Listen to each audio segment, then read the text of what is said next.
To set up email notifications on your Lorex camera, first ensure your camera is connected to the Lorex Home app on Android or iOS and that the firmware is up to date. Next, open the app and navigate to Device Settings. Then select Alerts from the Device Settings menu.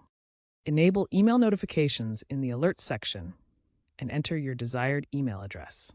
You may need to verify your email by entering a verification code sent to that address.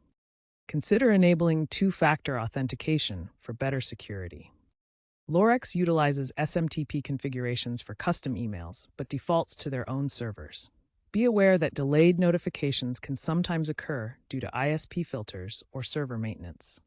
To reduce unwanted alerts, customize notification triggers in the Alerts section of your Lorex Home app. Adjust sensitivity levels for motion or sound detection. Choose from low, medium, or high sensitivity to filter out minor movements.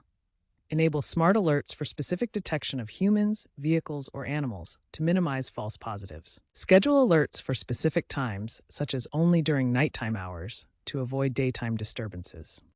Be aware of potential data privacy regulations like GDPR that may impact how your data is shared in notifications. Always test your alert configurations in varied real-world environments to ensure reliability. If experiencing delays, explore local NVR alerts as a backup. Experts recommend SMS or push notifications for critical alerts as a precaution.